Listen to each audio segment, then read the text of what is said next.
We've had a number of inquiries from people working in the US, particularly about the use of title blocks.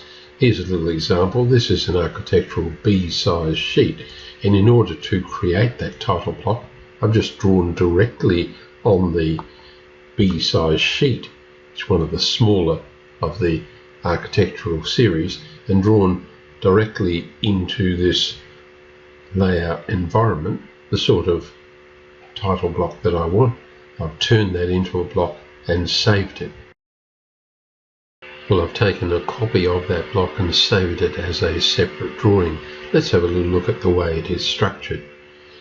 I've put the sort of, in a sense, permanent information in the standard font, but the information that I'm going to add, the client name, client address, the information that will change from job to job, I've used the Arial font to indicate that, and I've popped the logo for the design consultancy, which is called Nature by Design, and I've put it in there trying to have some of the features that the designer is trying to get across to the client.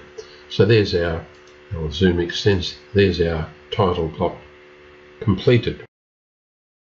Well, in order to efficiently use that title block, what I've done is go to Tools and Set Block Library Paths, and I've made the path to the design, a folder called JM Designs, so Designs, and I've done the same with the MySymbols folder.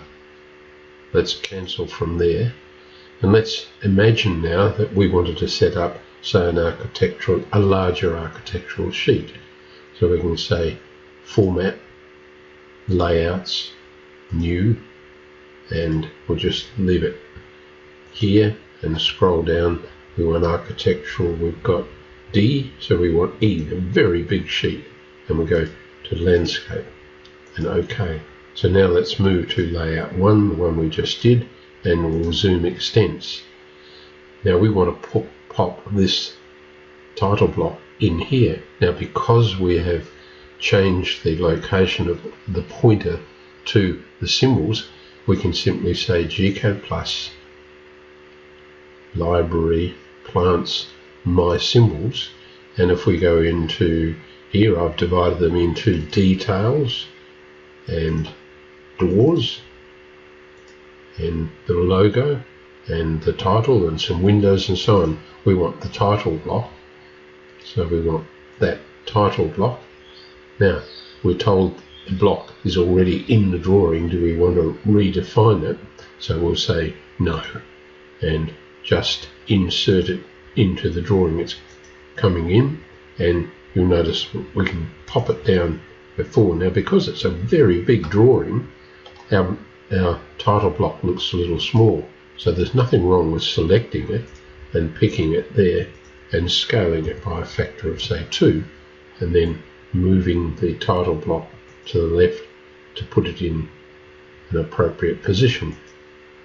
The next thing, or the last thing I do, is select the floating border there and set its color to 255. White on a white background won't plot. So there's our same title sheet. It's used on an architectural B-size sheet without it scaling. If I click on it, you can see the scale of 1. I can come to an architectural C, and there it is again at a scale of 1. But the D, we've just scaled it up, and on a letter, let's bring it in again, and I'll bring it in this way, insert into the drawing and bring it in. See, it's too big for a tiny architectural, a letter size sheet in portrait view, so I might want to pick it and scale it by a factor of 0.7, and in it goes. So our logo works on all of these sheets. Now, how do we use it on a real job? It's just a matter of selecting the block, right-clicking and editing it. So click on the word client and just type in Joe Blogs and hit enter, and in it goes. For the user address, I've put that in using an mText object. So we can click in here and type quite a long address and pop it in that position. Now, notice that the client's name's gone in, and if we move to an we right-click and close the block editor and unselect, on the sheet we've just been working with, the name goes in, but it's also on the architectural C and on the architectural D size sheet as well. So one change to that block puts it in all positions in this series of drawing sheets. So tweaking your path to various symbols improves things. You have those separate in a folder on your hard disk. You can back them up yourself at any time, and any update of gCADPlus won't overwrite any of that data.